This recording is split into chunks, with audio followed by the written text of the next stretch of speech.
Good morning बच्चों। Test 3 में level 2 के ऊपर ये 20 क्वेश्चन है। क्वेश्चन देखते हैं हम। क्वेश्चन कह रहा है और solid is set into motion as shown in diagram.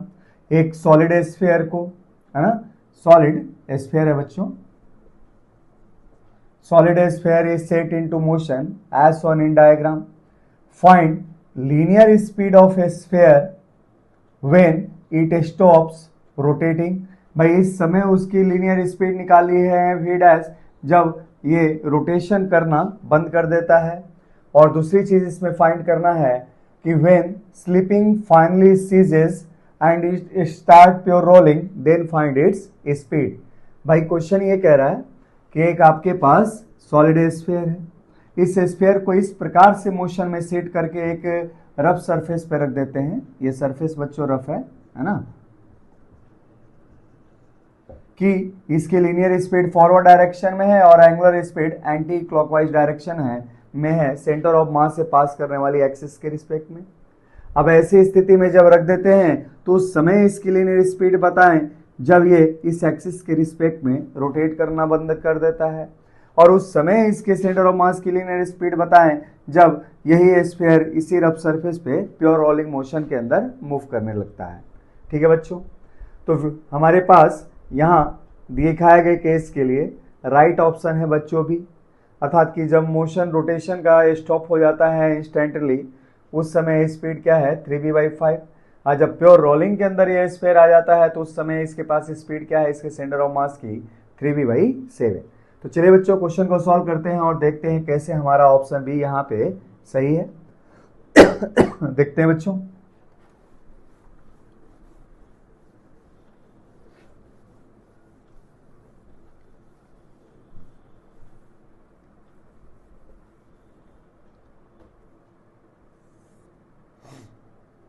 Solution देखें। पहला केस लेते हैं जब ये ऑब्जेक्ट अर्थात के स्फीयर सेंटर ऑफ मास से पास करने वाले एक्सिस के रिस्पेक्ट में रोटेट करना बंद कर देता है। तो पहले केस में, case first, when sphere stops rotating, है ना। इसके अंदर देखते हैं भाई बच्चों स्पीड क्या आती है। तो स्पीड इसमें हमने मान लिया क्या है v डैश है। अच्छा, अब देखें जब ये ऑब्जेक्ट हम यहाँ रखते हैं तो यहाँ पे देखें इस कांटेक्ट वाले पॉइंट को हमने मान लिया बच्चों P। भाई स्फीयर का जो पार्ट सरफेस के साथ कांटेक्ट में आएगा बॉटम में उस पॉइंट को हमने मान लिया P। अच्छा, आप देखते हैं कि इस ऑब्जेक्ट पे लगने वाला जो फोर्स है नॉर्मल रिएक्शन भी इसी पॉइंट से पास करता है, फ्रिक्शन भी हमारा इसी पॉइंट से बच्चों पास करता है। भाई ऐसे रोटेट करते रखते हैं ना तो फ्रिक्शन किधर लगेगा इस पे, इस डायरेक्शन में लगेगा। तो फ्रिक्शन भी इसी पॉइंट से पास किया और ग्रेविटेशनल फोर्स भी इसी पॉइंट से बच्चों पास किया। तो कहने का अर्थ है कि जो इस स्फीयर पे लगने वाले फोर्सेस की संभावना है, जितने भी फोर्सेस, 3 फोर्सेस लग सकते हैं और तीनों ही फोर्स इसी पॉइंट से पास करते हैं। इसका अर्थ है कि तीनों ही फोर्स का टॉर्क इस पॉइंट के रिस्पेक्ट में, पॉइंट पी के रिस्पेक्ट में क्या है 0 है। तो हमारे पास लिख सकते हैं एज टोटल टॉर्क का सिंबल हमने टॉ ले लिया, तो टोटल टॉर्क अबाउट पी क्या होगा, तो torque of friction plus torque of normal reaction plus torque of mg, और तीनों ही टॉर्क का सम क्या होगा यहाँ पे 0, क्योंकि तीनों ही फोर्स की लाइन इसी पॉइंट से पास कर रही है। इसका अर्थ है कि कोई भी टॉर्क नहीं लग रहा है। तो इसका अर्थ ये हुआ कि एंगुलर मोमेंटम सिंबल हमने ये ले लिया, तो angular momentum of sphere equal to क्या रहेगा यहाँ पे बच्चों, कंजर्व रहेगा, है ना, इज कंजर्व। अच्छा, इसका अर्थ ये हुआ कि इनिशियल एंगुलर मोमेंटम और फाइनल एंगुलर मोमेंटम कभी भी हम दो केस में अगर लें इस स्फीयर का इस पॉइंट के रिस्पेक्ट में, है ना, अबाउट पी, ये क्या रहने वाली है बच्चों, सेम रहने वाली है। तो हमारे दिखाए गए केस में इस केस को हमने नाम दिया बच्चों क्या, केस 2, है ना, और इसको नाम दिया हमने केस 3, और इसका नाम हमने वो दे दिया बच्चों क्या, केस फर्स्ट। ठीक है, तो हमारे पास एंगुलर मोमेंटम केस फर्स्ट और केस टू के बीच में अगर कंसीडर करें तो ऐसी स्थिति में इनिशियल हमारा फर्स्ट में आएगा, केस फर्स्ट में, और जो फाइनल आएगा वो सेकेंड केस में आएगा बच्चों। तो इनिशियल जो एंगुलर मोमेंटम होगा फर्स्ट केस में वो इस पॉइंट के रिस्पेक्ट में क्या होगा, तो इस पॉइंट के रिस्पेक्ट में हो जाएगा बच्चों एम भी आर, मोमेंटम की लाइन इनटू मोमेंटम के लाइन पे क्या हो जाएगा इस पॉइंट से, भाई इस पॉइंट के रिस्पेक्ट में हम एंगुलर मोमेंटम देख रहे हैं, तो मोमेंटम की लाइन ये है। अब मोमेंटम के लाइन पे इस मोमेंटम की लाइन ये है ना, इसके सेंटर ऑफ मास के मूव करने की लाइन ये है, और इसके लाइन पे यहाँ से डाला गया परपेंडिकुलर क्या है, तो रेडियस के बराबर मान लिया जाए, स्फीयर के रेडियस क्या है, आर है।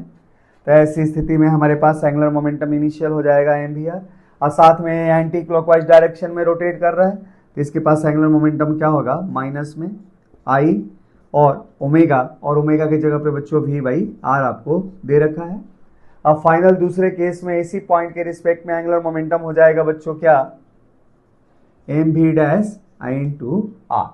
अच्छा, यहां से हमारे पास हम साफ देख रहे हैं कि ये स्फीयर है, तो स्फीयर के लिए हम यहाँ पे क्या लिख सकते हैं, 2/5 एम आर स्क्वायर। तो ये एम आर तो कैंसिल आउट होने वाला है बच्चों, तो हमारे पास बच जाएगा क्या, v है ना, माइनस v माइनस, अब यहाँ 2/5 एम आर स्क्वायर है, तो हमारे पास एम भी आर में से सारी चीज़ें कट गया, तो बचा क्या 2/5 v बचा, इधर क्या बचा बच्चों v डैश। यहाँ से v डैश की वैल्यू क्या निकल के आ गई आपको, तो v डैश की वैल्यू निकल के आ गई 5v माइनस 2v, अर्थात कि 3v/5। ठीक है, 3v/5 जैसा कि एक्सपेक्टेड था। तो जब ये रोटेशन बंद कर देता है स्फीयर, रोटेट करना बंद कर देता है केस टू में, उस समय इसके पास जो लीनियर स्पीड होगी वो क्या होगी सेंटर ऑफ मास की, तो 3v/5 थी, जैसा कि ऑप्शन में मैचिंग था हमारा। अच्छा, अब देखते हैं अगले केस में, अब अगला लेते हैं बच्चों, तो केस हम सेकेंड कंसीडर करते हैं, और व्हेन a sphere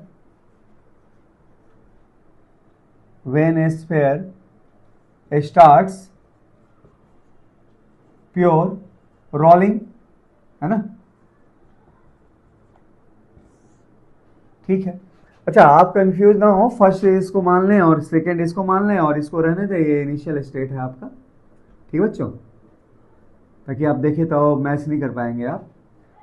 तो वैसी स्थिति में जब स्फीयर सेकंड केस के अनुसार प्योर रोलिंग के अंदर चला जाता है बच्चों, तो हमारे पास क्या होगा, initial angular momentum equal to final angular momentum, यहाँ भी अबाउट p ये आने वाला है बच्चों, क्योंकि लगने वाले सभी टॉर्क फोर्सेस का टॉर्क अभी भी कांटेक्ट पॉइंट के रिस्पेक्ट में क्या है, आपके पास 0 है।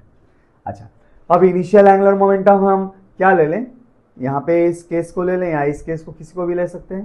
तो चलिए इसी केस से शुरू करते हैं।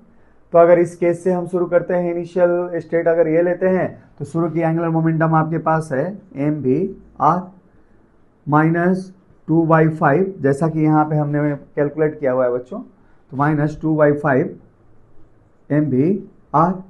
अच्छा, अब जब ये प्योर रोलिंग के अंदर चला गया, तो इसके पास एंगुलर मोमेंटम क्या होगा बच्चों, तो इसके पास एंगुलर मोमेंटम होगा M V dash double dash R plus क्या हो जाएगा, आई अभी भी moment of inertia 2/5 M R square है, तो हम लिख सकते हैं एम वी डैश की वैल्यू ओमेगा डैश आर के बराबर होगा, है ना। तो ओमेगा डैश की वैल्यू, ओमेगा डबल डैश की वैल्यू हम वी डैश बाई आर से रिप्लेस कर सकते हैं, तो हमारे पास आ जाएगा क्या 2/5 M V double dash R आ जाएगा बच्चों। अच्छा, यहाँ से अगर इसको हम सॉल्व करें तो क्या मिलने वाला है, ये दे देगा 3 एम वी आर, और इधर से क्या आ जाएगा बच्चों, तो 7 M V dash R by 5 आने वाला है, इधर का भी 5। अच्छा, 5 से 5 कैंसिल आउट, तो यहाँ से हमें वी डबल डैश क्या मिल गया बच्चों, तो वी डबल डैश की वैल्यू मिल गई, आर से आर कैंसिल आउट, एम से एम कैंसिल आउट, तो ये वैल्यू मिल गई बच्चों क्या 3v/7, जैसा कि एक्सपेक्टेड था हमारा, है ना।